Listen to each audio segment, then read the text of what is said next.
गोपी तो पहले से ही परेशान थी, कोई ऊपर लटका करके रखती थी, कोई छिपा करके रखती थी।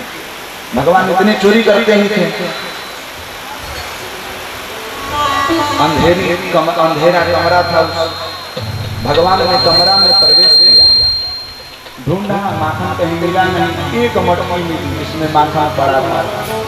भगवान गदगद हो गए कि चलो आज तो माखन मिला। भगवान ने उस मटकी, ध्यान से सुन रहे हैं आप, सब नहीं सुन रहे हैं, कोई भी नहीं सुन रहा है, सुन रहे हैं। भगवान ने उसको मटकी को गोद में ले करके हाथ डुबो करके धीरे धीरे खाने लगे। आई एकदम चुपचाप एक गोपी बोली, बोली क्या कौन है भाई? आकर के धीरे से बोली कौन हो भाई? बोली कि तुम कौन हो? बोले कि पहले तुम बताओ कि तुम कौन हो, यहाँ क्या कर रहे हो? बोले कि तुम कौन हो? बोले कि मैं तो गोपी हूँ। बोले कि ओ गोपी के घर में चला आया। अरे मैया मैं तो अपना घर समझ लिया था इसको। सुन रही हो आप सब? बोले कि अपना, तो गोपी आप बताओ कि क्या ये मेरा घर नहीं है क्या? आहा, गोपियां तो केवल भगवान का दर्शन के लिए नाना प्रकार के बहाना बनाने थी। गोपियां बोले करेंगे नहीं लल्ला, ये सब तुम्हारा ही तो घर है, ये तुम्हारा ही घर है। बोले कि चुपचाप मुझे खाने दो। तो गोपी ने कहा कि आखिर बताओ लल्ला कि तुम आए क्यों हो यहाँ? बोले कि मैया ऐसा है कि मैं घूमते घूमते जाने में मैं अपना घर समझ करके तुम्हारे घर में चला आया। तो बोले कि ये तुम्हारे हाथ में मक्खन कहाँ से लगा? बोले कि मैया क्या करूं, मेरी मैया जो है ना, मेरे हाथ में एक कंगन पहना रखी है मणि वाला। ये कंगन बहुत मेरे हाथ में जलता है, चमकता है तो जलता है।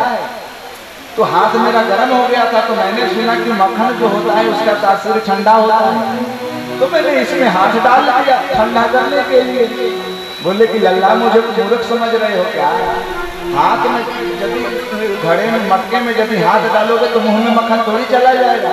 बोले कि क्या पागल जैसी बात करती हो गोपी, अरे तुम्हें पता ही नहीं है, मैं जब आया ना तो मटके में चींटियां घूम रही थी, इसमें घुस रही थी, तो मैंने सब चींटियों को भगा रहा था, इसीलिए हाथ डालकर चींटियों को सबको भगा रहा था। तो बोले कि चलो ठीक है भगा रहा था मान लूंगा, लेकिन मुंह में कैसे चला गया मक्खन? बोले कि क्या बात कर रही हो गोपी? एक चींटा, सब तो चींटा भाग गए, एक चींटा मेरे कपड़े पर चढ़ गया और पैर से चढ़ते चढ़ते चढ़ते चढ़ते चढ़ते चढ़ते चढ़ते चढ़ते चढ़ते चढ़ते चढ़ते चढ़ते चढ़ते गोपी बोली कि अरे कहाँ तक चढ़ा? बोले तो बीच में रोक क्यों रही हो? चढ़ने देना उसको जहाँ तक चढ़ रहा है, यदि इसको नहीं हटाओ तो मुख में घुस जाता। इसलिए उस चीता को हटाने के लिए मैं मुख में हाथ लगाया, उसको हटाया। मैया बोली कि चलो ठीक है हटाया तो सही है, लेकिन पूरा ओठ तुम्हारा भीग गया है।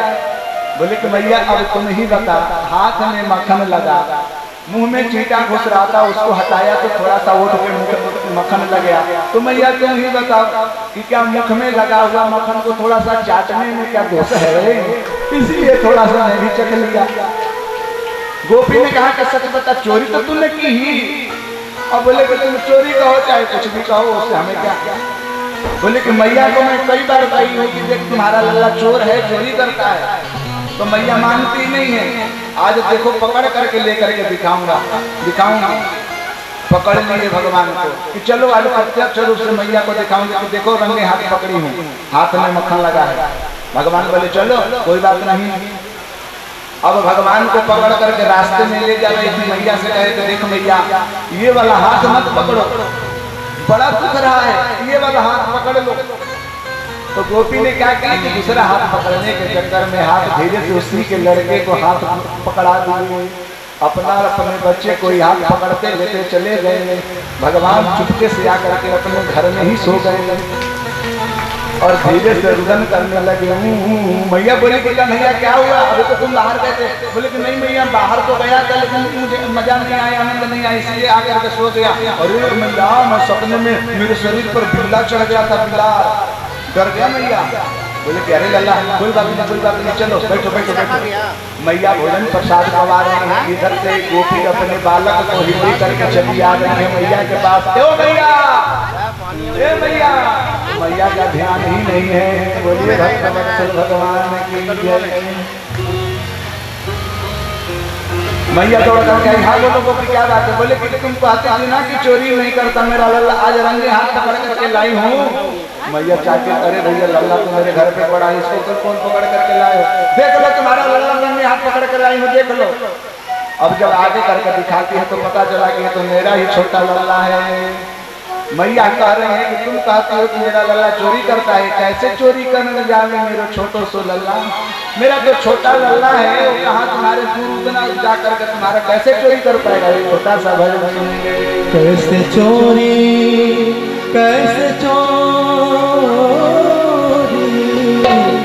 कैसे चोरी करने जावे मेरो बारो सोला, कैसे चोरी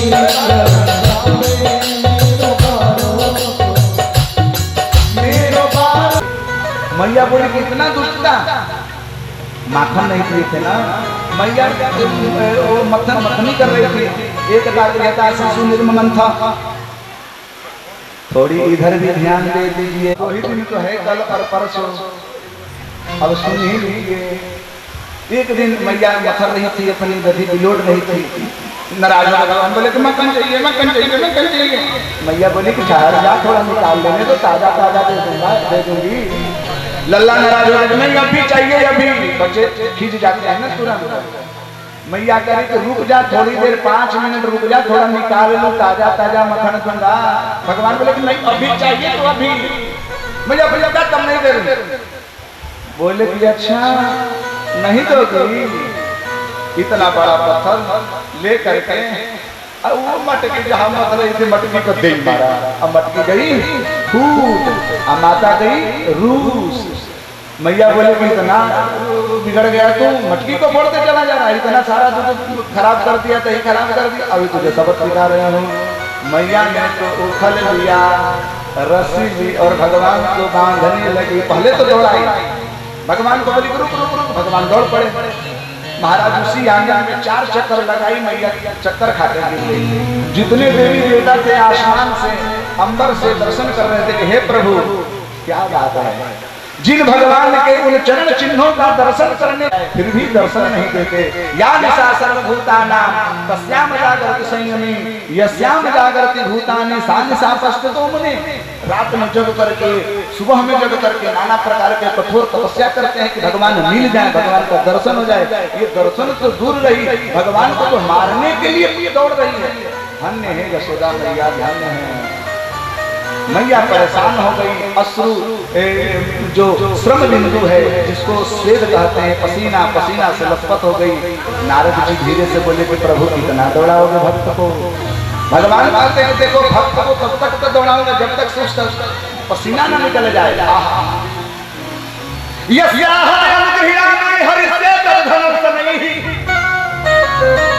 इतना सुंदर कृपा के लिए हम लोग तड़पते हैं कि भगवान कृपा कर दो, भगवान कृपा। अरे भैया आपके 4 ताला बिल्डिंग हो जाएगा तो भगवान कृपा नहीं करते।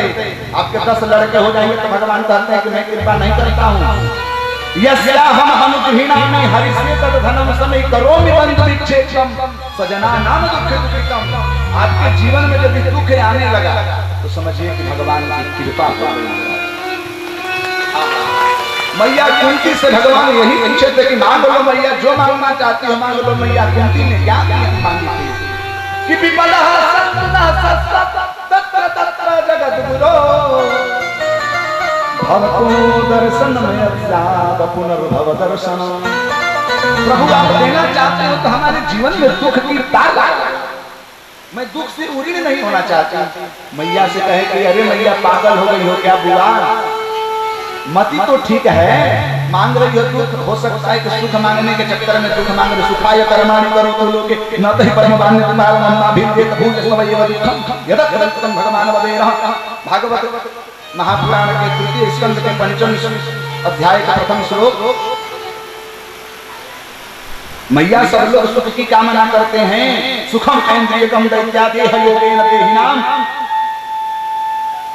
मैया आप दुख क्यों मांग रही हो? मैया कह रही है कि प्रभु दुख मैं इसलिए मांग रही हूँ कि मेरे जब 5 पुत्र जब वन में दर दर भटक रहे थे तो कोई रक्षा करने वाला दावा नल में झुलसने वाले थे, प्रभु उसी समय आपने रक्षा की। इतना महारण संग्राम था उसमें, कीड़े मकोड़े के जैसे ये पांचों पांडव थे, प्रभु आपने रक्षा की। भीमसेन को खीर में जहर ही मिला करके मारने के लिए सब लोग तैयार थे, प्रभु आपने रक्षा की।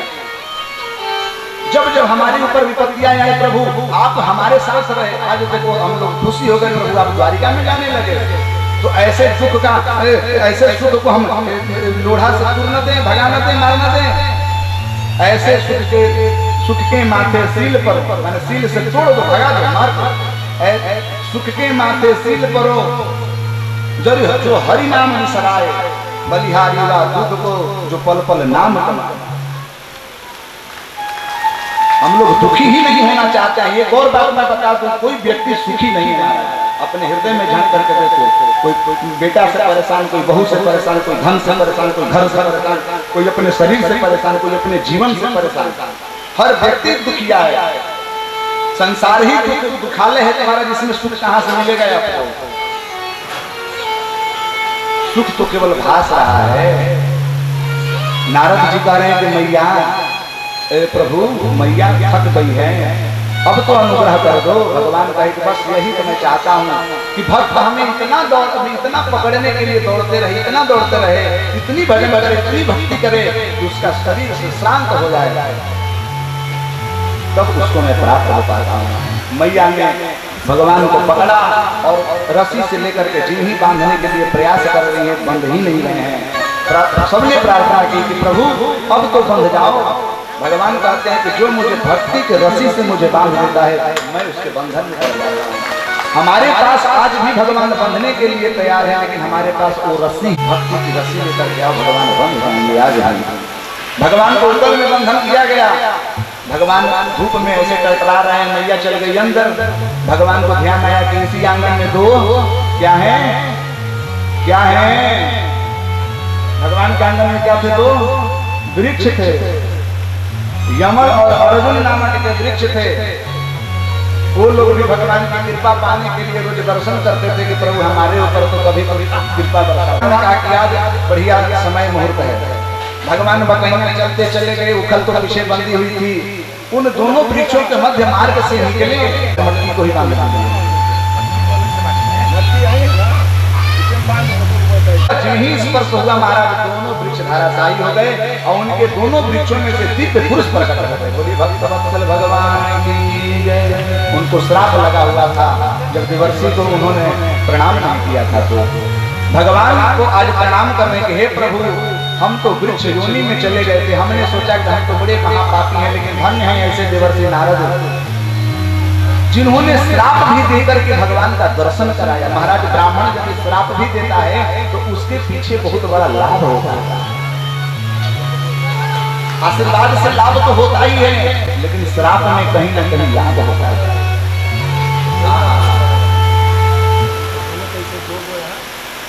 जब श्रवण कुमार के पिता ने श्राप दे दिया महाराज दशरथ को कि जाओ, जिस प्रकार से मैं अपने पुत्र के वियोग में प्राण अपने देह को त्याग किया हूं, तुम भी अपने ही पुत्रों के वियोग में राम राम कही, राम कही, राम राम कही, राम तन परिहर रघुबर विरह राम गयो शिव राम। बुआ जी साथ में बोल रही है, जाओ मेरे जैसे तुम भी अपने पुत्र के वियोग में मर जाओगे। आज वह ब्राह्मण का शाप ऐसा हुआ कि त्रिभुवन को त्रासित करने वाला रावण, उसी शाप के कारण रावण का वध हुआ। रावण के कारण नहीं, श्राप नहीं लगता तो राम जी वन नहीं जाते, वन नहीं जाते तो रावण मरता नहीं। ये सारी जितनी भी ये प्रकरण है ना, ये सब कहीं ना कहीं लिंक लगा हुआ है। किसका श्राप, किसका आशीर्वाद, किसका श्राप, किसका आशीर्वाद। जय विजय को श्राप दिए जब सनकादिक ऋषि को देखिए भगवान को आना पड़ा। बहुत विचित्र ग्रंथ है, आप पढ़ेंगे तब पता लगेगा। सब चिंतन मनन का विषय हमारा। आज खड़े होकर के दोनों यमन और अर्जुन प्रणाम करने के, हे प्रभु धन्य हैं ऐसे नारद जी, हम लोग पापी पापात्मा थे, आज आपका कम से कम उसी श्राप के कारण दर्शन तो हो गया। भगवान ने कहा कि मांग लो कुछ जो मांगना चाहते हो। उन लोगों ने प्रार्थना की, हे प्रभु हम एक ही चीज मांगना चाहते हैं। क्या? कि वाणी गुणानुकथने श्रवणौ कथा हस्तौ च कर्मसु मनस्तव पादयोर्नः हे प्रभु हमारी वाणी आपके कीर्तन में लग जाए, हमारे हाथ आपके सेवा में लग जाए, हमारे सिर आपको प्रणाम करने में लग जाए, हमारे कान आपके कथा श्रवण करने में लग जाए महाराज।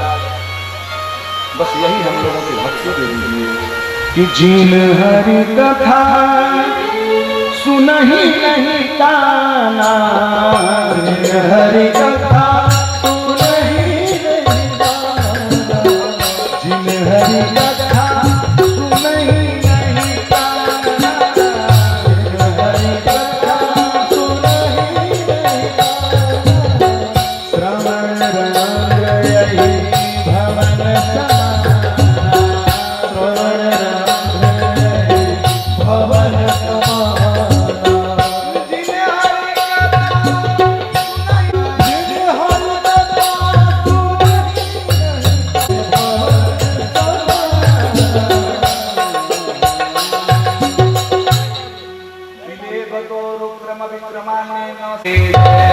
वृंदावन में भगवान गैया का चारण करने लगे। लंबी कथा है लेकिन आप सब जानते हैं कथा। मूल कथा एक मैं सुनाना चाहता हूँ। भगवान गौ माता की रक्षा करने के लिए गोपाल बन करके आए हैं। सब नंद गोप कह रहे हैं कि हे नंद राय, लग रहा है कि हम लोगों को ब्रजमंडल को भी छोड़ना पड़ेगा। बोले क्यों? बोले कि जिन मैया गैया की सेवा करने के लिए हम इतने बड़े कानन को देख करके हम लोग आए थे, गैया आनंद से चरण करेगी, आज वह कालिया तो हमें जाती है तो महाराज प्राण की आहुति कर देती है, मर जाती है केवल मात्र जल का धारण करने से। लग रहा है कि इस ब्रज को भी छोड़ना पड़ेगा। भगवान समझ गए कि मैया से रुदन करके करे कि मैया देख लेना, मैं कालिया नाग को मार करके भगाऊंगा। मैया रुक रही है कि देख लल्ला ऐसे नहीं बोलते, रुदन करने के जिन गो माता की रक्षण करने के लिए आया हूँ, आज कालिया हम गो को मार रहा है, तो मृत्यु के घाट उतार रहा है। भगवान ने लीला की, अपने बाल गोपालों को लेकर के गया, कंदुक त्रिला खेलने लगे, कंदुक को फेंक दिए यमुना जी में। कालिया कह तो महाराज उन्होंने कंदुक को निकालने के प्रकरण में कालिया के साथ युद्ध किया महाराज, और कालिया को वहां से भगाया।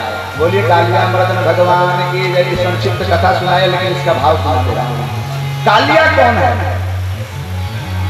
और गो कौन है? गो का अर्थ जानते हैं? गो मतलब क्या होता है? गो का कितने अर्थ हैं? कोई सोचा नहीं, कोई इधर उधर देखता है। मैं कथा सुनाने में लोग कहते हैं कि कथा कहने मुझे बहुत अच्छा ठाकुर की कृपा से आती। क्या होता है? गो का अर्थ होता है गौ माता, लेकिन एक गो का अर्थ होता है इंद्रियां।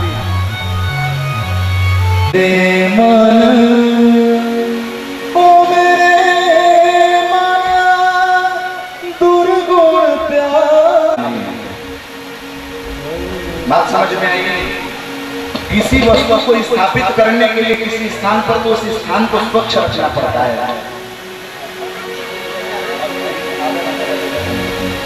भैया आज लेट हो जाएगा, कोई ज्यादा नहीं है, 9 बजाऊंगा।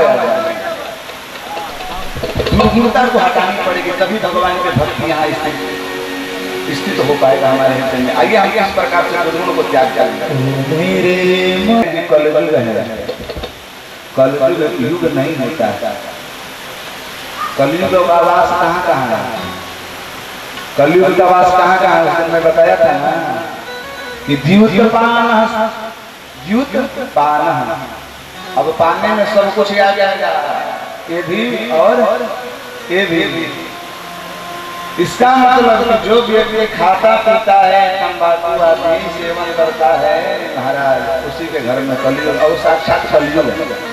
उसके घर में कलयुग नहीं, वो साक्षात कलयुग है, कली का रूप है। दुर्गुण को त्याग करिए। भगवान ने उस कालिया को मार करके, दुर्गुण रूपी कालिया को मार करके गो रूपी इंद्रियों को हमने बचाया। बोले भगवत्सल भगवान के। गो का अर्थ क्या हुआ? इंद्रिय। बिना गो रसम भूपति नाम, बिना गो रसम विद्वद जनाना, बिना गो रसम भोजनानाम, बिना गो रसम इंद्रियाणाम कामनीनाम वा। एक गो का अर्थ होता है धन, पृथ्वी, एक गो का अर्थ होता है गो माता का दूध, गोरस, जिसको गोरस कहते हैं। गोरस माने दूध नहीं बोलते, गोरस, गोरस माने दूध, गोरस माने पृथ्वी और गोरस माने इंद्री। एक गोरस मतलब होता है वेद, वेद। बिना गोरसम गोरसो विद्वत जना, विद्वान तभी कहा जाएगा जब उसको वेद का ज्ञान हो, शास्त्रों का ज्ञान हो। चलिए धीरे धीरे प्रसंग पर बढ़ते हैं। बोले भक्तवत्सल भगवान ने कि कालिया का मर्दन किए भगवान ने। और महाराज एक समय आया, जितने गोप वालियां थी, माँ कात्यायनी की गोपियां जो थी, माँ कात्यायनी के चरणों में जाकर के प्रणाम निवेदन की, मैया भगवती से प्रार्थना की कि हे माँ भगवती, न जाने हम लोगों के जीवन में कैसा पत्नी मिलेगा, कैसा नहीं मिलेगा, हम तो नहीं जानते हैं, लेकिन हम लोगों का जो मन है वो भगवान कन्हैया के चरणों में फंस जा चुका है। सुन रहे हैं? बोलिए भक्तवत्सल भगवान के। इसको कहते हैं एक तीर से दो निशान। बोलिए भक्तवत्सल भगवान की जय। मैया भगवती के चरणों में कही कात्यायनी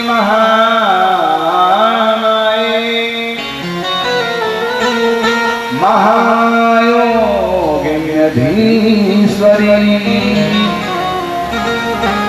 नंद गोप सुतम देवी पति में कुरुते नमः। हे माँ भगवती, हम तो बस नंद कुमार जो भगवान कृष्ण हैं उन्हीं को अपना सर्वस्व न्यौछावर कर दे। भगवान समझ गए कि वो हमें पति बनाना चाहते हैं। तो महाराज भगवान के पति बनने के लिए तो कुछ न कुछ समर्पित करना पड़ेगा। भगवान वैसे ही आपको अपनाएंगे नहीं। एक पुरुष यदि किसी पत्नी को प्राप्त करता है तो उसको माइकों को छोड़वा देता है। ध्यान दीजिएगा, जो मैं कह रहा हूँ समझ में आ रहा है। यदि कोई बालिका यदि अपने पति से शादी करती है तो माइकों को छोड़ना पड़ता है कि नहीं? तो भगवान कह रहे हैं कि देखो भैया, जब तुम्हें हमसे विवाह करना है, हमें तुम प्राप्त करना चाहते, कुछ न कुछ तो छोड़ना पड़ेगा। तो भगवान ने सोचा कि ये तो अपने से छोड़ नहीं सकती, तो हम ही छोड़वा देते हैं। एक दिन समस्त गोपियां सारे वस्त्र को यमुना के तट पर छोड़ करके निर्वस्त्र होकर के अंतर जल में स्नान करने लगे। भगवान ने समझा कि यही सही मौका है, सारे वस्त्र को लेकर के कदम के पेड़ पर छिपा डालें। अब जब स्नान करके बाहर निकलने के जिन ही उद्यत हुए तो भगवान कन्हैया बांसुरी बजाने लगे, लग जाते हैं। अरे राम राम, कन्हैया इधर ही बैठा है, निर्वस्त्र से शरीर समस्त होती है। भगवान ने कहा कि आ जाओ आ जाओ। बोले कि आहा श्याम सुंदर ते दास्यम। अरे प्रभु, मैं आपके दासी हैं, अरे वस्त्र तो दे दो। भगवान ने कहा कि नहीं, गलती की हो, आप लोग निर्वस्त्र होकर के स्नान की हो, गंगा जल का अपमान की हो, यमुना जल का अपमान की हो, निर्वस्त्र होकर के नहीं स्वयं करना चाहिए और नहीं स्नान करना चाहिए। बात समझ में आई? एक आदमी भड़क गया, बोला गधे राम राम का है कि भगवान? भगवान है, स्त्रियों का सारी चुराते डोल रहे, भगवान कहेंगे? अरे भैया, तब का सुन, चीर हरण का तत्व तो समझ लो। चीर का अर्थ होता है माया। भगवान समझ लीजिए कि जब से माया में लिपटी रहेंगे तो मायापति से तो मिलना आसान नहीं है भैया, माया को छोड़ना पड़ेगा। आज जीव कहता है कि प्रभु, हम तो माया से छूट नहीं पाएंगे अपने सामर्थ्य से। भगवान आप ही प्रयत्न को हमको छोड़ा दो। तो भगवान उसके माया को खींच लेते हैं। तो भगवान ने चीर हरण करके उन लोगों के जीवन में जितनी कलमशताएं थी, जितनी पाप थे, भगवान स्वयं कहते हैं कि निर्मल मन जन जो मोहि पावा। निर्मल मन जब तक से नहीं होगा तो भगवान आपको चरण में बुलाने वाले हैं नहीं।